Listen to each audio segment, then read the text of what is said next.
I think we're recording now. Hey guys, tonight is going to be a solo pre-record simply because right now it is 8:53 in the PM on a Sunday and I am fucking bored and there doesn't seem to be anything good on. So I figured I might as well entertain myself. I did just download Call of Duty Modern Warfare 2, but so far I'm a bit let down by the campaign, if I'm to be honest. So I decided to just turn on the mic, and yeah, not too long after finishing up this episode, I'll post it. We'll do a live premiere and see who shows up. So yeah, I figured tonight I am going to share one of my own personal, true paranormal experiences that I've had that I haven't really shared in public at all. I figured now that I have my own show and I'd got really nothing to do, fuck it, might as well just tell it. So yeah, I whooped a shadow person's ass. That is my experience. Now, I know there's been a lot of scrutiny of paranormal people these days, accusations of people being frauds and phonies and stuff. So before you guys start throwing tomatoes at me and saying, like, Donnie's that motherfucker who goes around claiming he whooped a shadow person's ass, let me explain a few things, okay, before I share it. This is my apprehension, okay? This is why I didn't want to tell this story in public, because I wouldn't have the opportunity to explain a few things before I go into the story of how Donny Cho did indeed whoop a motherfucking shadow person's ass. Okay. Yeah, that's so there's the first thing. Okay, we'll go there. I have to explain a brief philosophical concept before I continue on with my story, so you guys don't think I'm a complete fucking douchebag, self-aggrandizing fraudster or whatever. I got to explain this philosophical term some of you may be familiar with. It's called solipsism. Solipsism. Solipsism.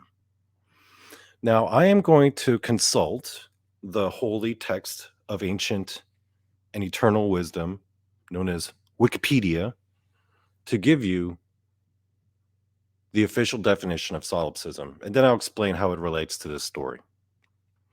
Solipsism, from Latin solus, alone, and ips, self, is the philosophical idea that only one's mind is sure to exist. As an epistemological, that's a hard one to pronounce, position, solipsism holds that knowledge of anything outside one's own mind is unsure. The external world and other minds cannot be known and might not exist outside the mind. Basically, the idea of solipsism is giving into your subjective reality because the only thing that you know is completely to be true is the fact that you are able to perceive things and think. It goes back to that famous iconic line that Rene Descartes came up with, I think, therefore I am. You know, the ultimate bottom of empirical knowledge that you know to absolutely be true is that you yourself are thinking, therefore you exist. Or your mind is perceiving or able to experience different mental states. So that is the only thing that you know is absolutely true. Even if we were all stuck in a simulation theory and all of our senses were being hijacked by this matrix mind, we know that our minds still exist because we are experiencing them. We are mentally reacting to them. We are internalizing it. We're thinking about it. Therefore, the only things that we know to be absolutely true is that our minds exist. That is the, I guess, basic idea of solipsism. Um, what I'm talking, there's different branches or subgroups of solipsism, and what I'm talking about is metaphysical solipsism. Basically, it's kind of a similar idea where the only thing that is sure to be true is the mind perceiving the things, but the things outside the mind is anyone's guess. Now, how does this affect to the paranormal? Well, this is a question that we all face whenever we listen to someone's eyewitness account or personal testimony or someone giving their experience or an experience. Sorry, my mouth is a bit dry.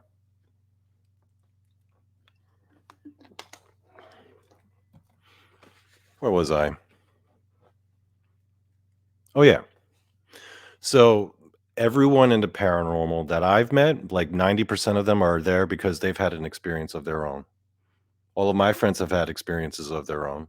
Everyone, just about everyone I know personally in this field, has had experiences of their own. I've had experiences of my own.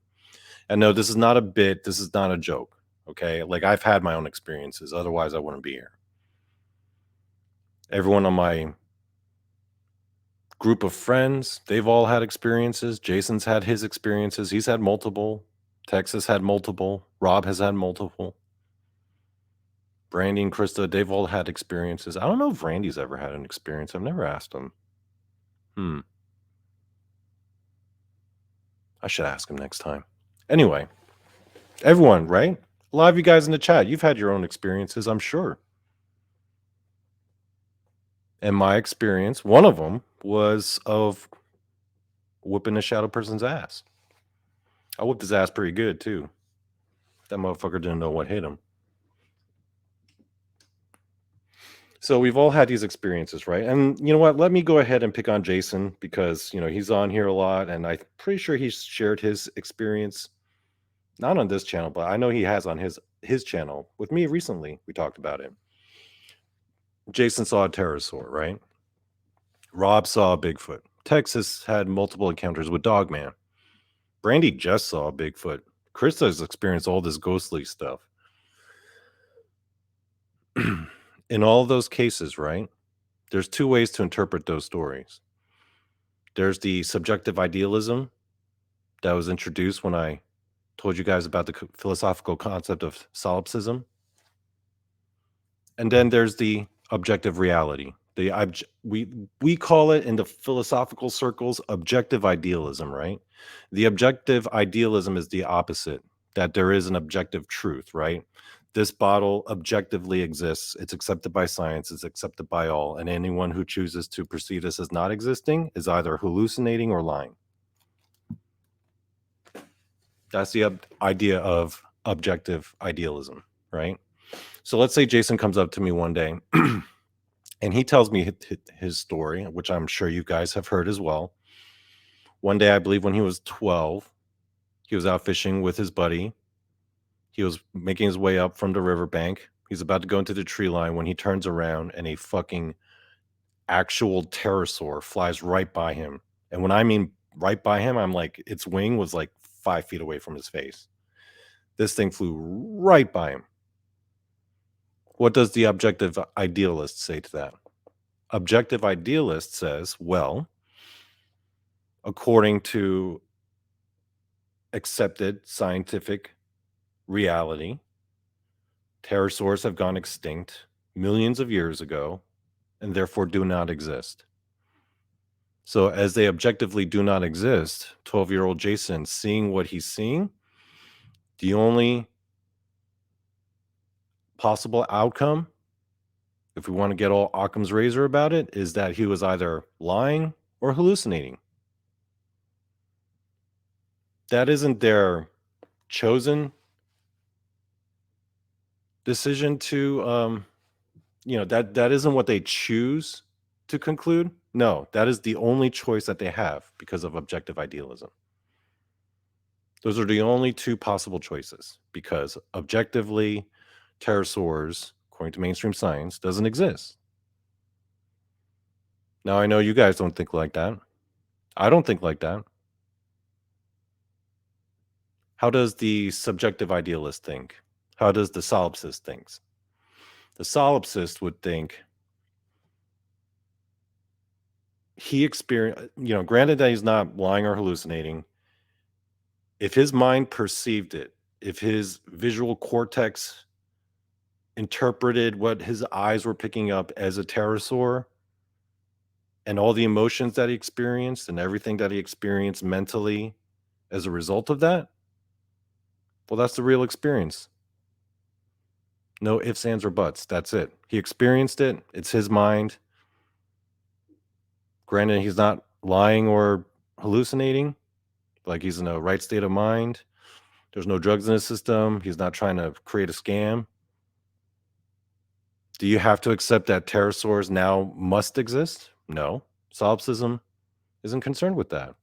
It isn't concerned with the objective ideal of pterosaurs existing or not. All it is concerned with is whether or not that mind perceived it and had that experience. That's it. As long as that mind had that experience, it had that experience is 100% real. Whether or not it's objectively, maybe he was seeing something projected as whatever, doesn't matter. According to solipsism, doesn't matter.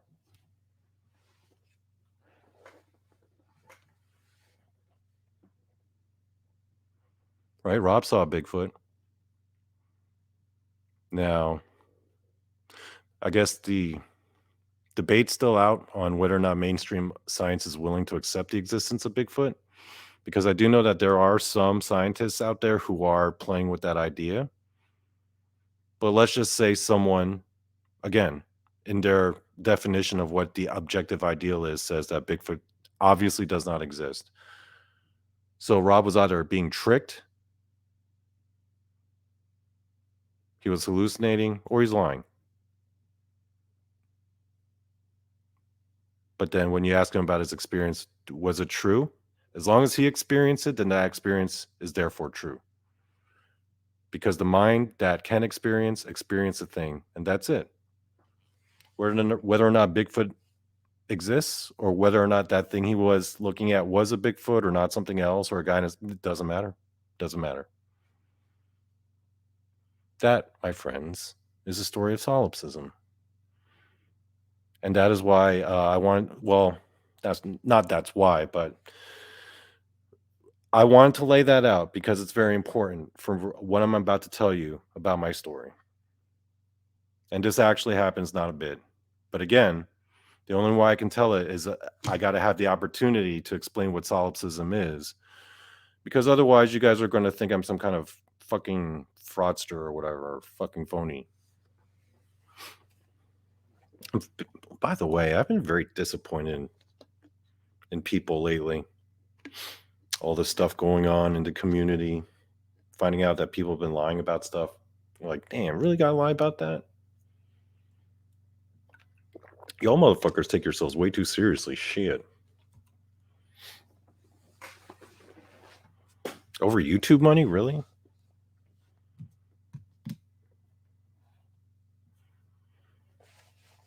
Anyway. It's like roaches arguing over crumbs. But I digress. I'll go to my story. So the story takes place, I believe it was around 2017. I was living in Chapel Hill, North Carolina at the time. I was in this dingy ass basement apartment in the middle of the city. Like, it's right outside the main part of Chapel Hill, which is a major college town. Like, the door to my apartment was sandwiched in between like bars and restaurants and stuff. And yeah, it was nonstop college students all night. Like, you couldn't, it was, I mean, I'm used to sleeping with noise, so it didn't bother me that much, but still, there's like a freaking frat party happening across the street. The reason why I was living there was to help a buddy out. He was the owner of a restaurant, but he didn't have a place to stay and he didn't have the means to drive. And I was looking to like kind of move out to a new city. And I figured, hey, why don't we help each other out? We split the rent. This place is dingy, but who cares? Because it's right by your workplace. We're going to be spending most of our time hanging out there anyway.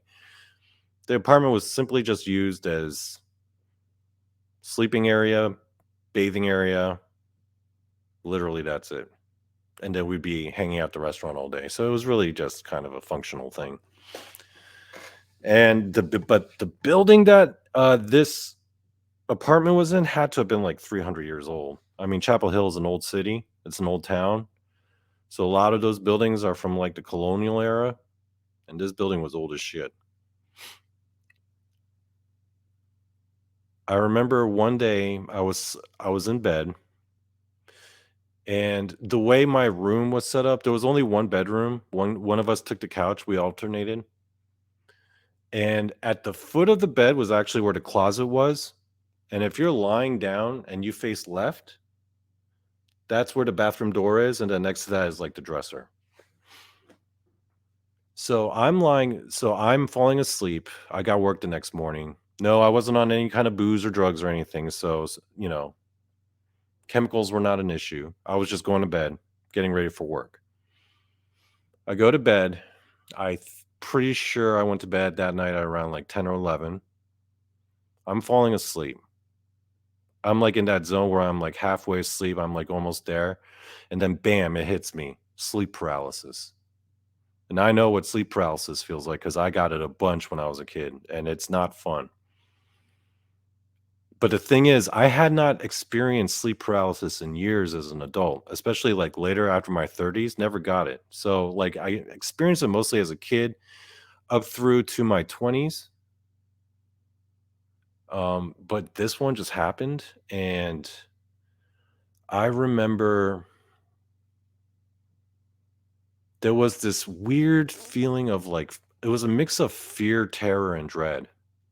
It wasn't like a phobia kind of fear or like an existential fear where you think you might die. It was more like a raw kind of just terror.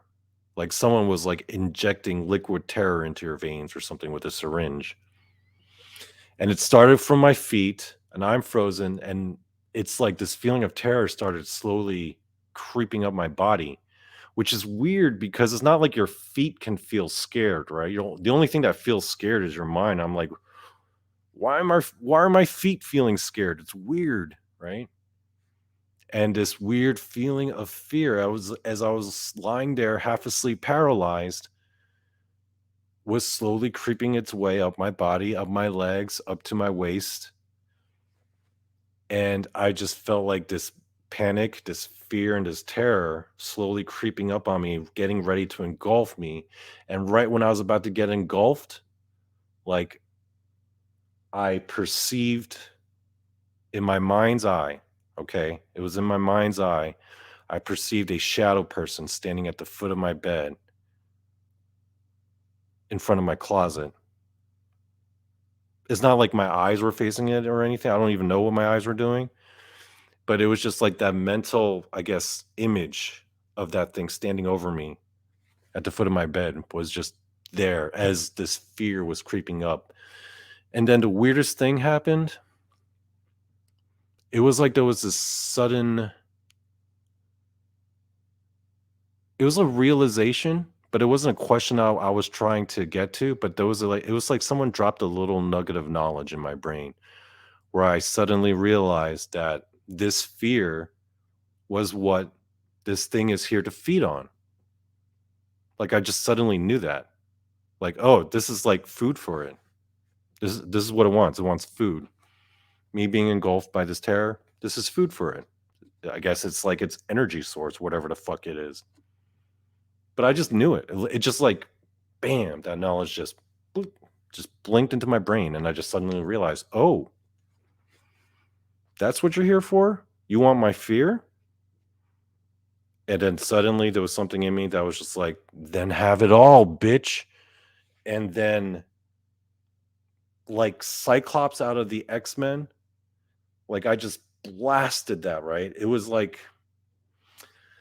I've been trying to find the right words to describe it. It was like me projecting it was like a mix of fear and rage and just an adrenaline surge just all just shot out like as if it was like from my eyes, like all at once, right into this thing's face.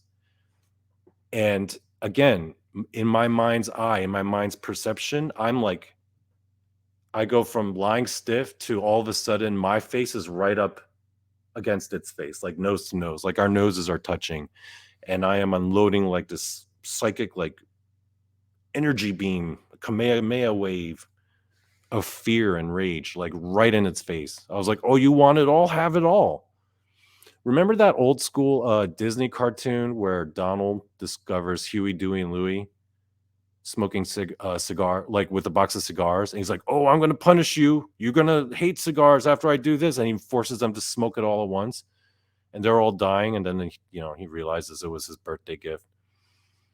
That's kind of what I was doing. Like I was just had this idea to just overload it, just give it what it wants, just all at once, just blast it in its face.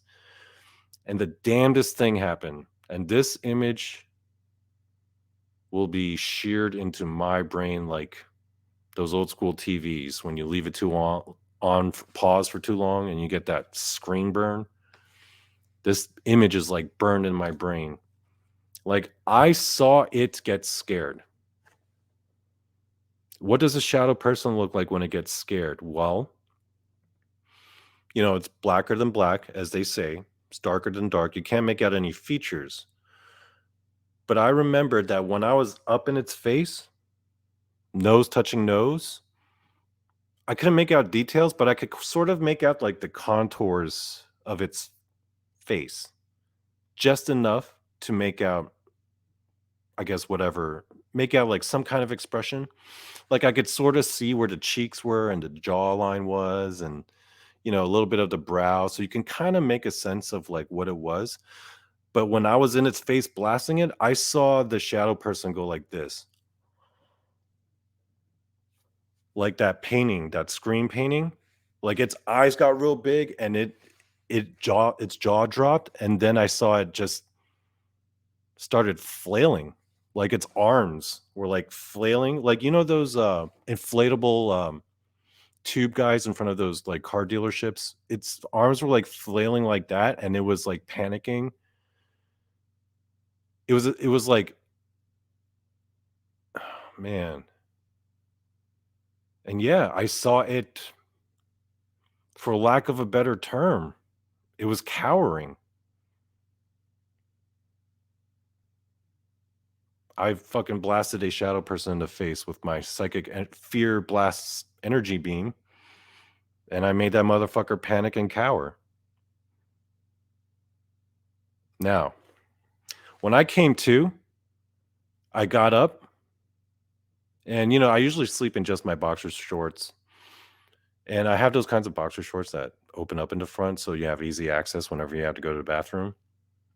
So I was just wearing that, and you may ask, "Well, Donnie, what did you do afterwards?" Well, I may have turned on the lights and walked into the closet and started doing squats. And people would, of course, you guys are going to be like, "Well, why were you doing squats?" Well, let me explain.